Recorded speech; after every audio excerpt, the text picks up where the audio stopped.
Ang panahon na ang buhay ko ay makamundo. Suwail sa pamilya ko at minsan ay basagulero. Droga, sigarilyo o anumang bisyo ito. Hindi ko mapigilan at pilay itong mga bagay ay aking gustong-gusto. Gustong-gusto magpakasaya. Gustong-gusto lasapin ang taas ng aking tama.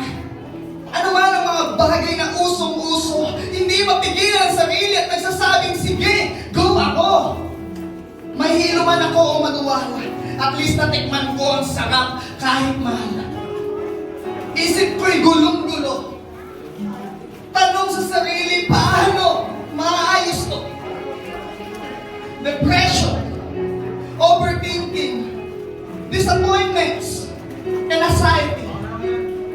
Apat na salita na siyang punong-puno sa aking sarili.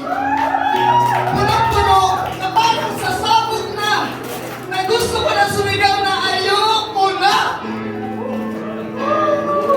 Ayoko na! Ayoko.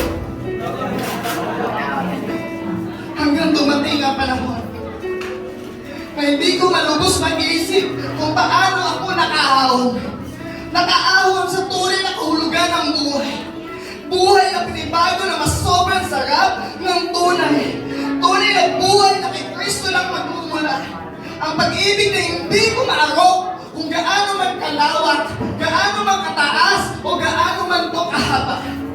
Si Kristo na namatay sa krus ng Kalbaryo, na tinalo ang diablo ng adiksyon sa buhay ko.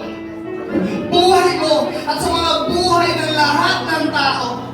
At syempre, tayo. Ngayon, na nabago ako ni Kristo, it's time na marinig mo ang habilin ng tulang binibigkas ko sa inyo. Na sana ikaw din, oo, ikaw din na nakakarinig sa akin.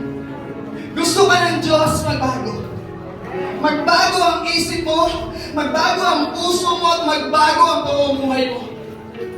Ibigay mo ang buhay na malugod at kaaya-aya sa Panginoon.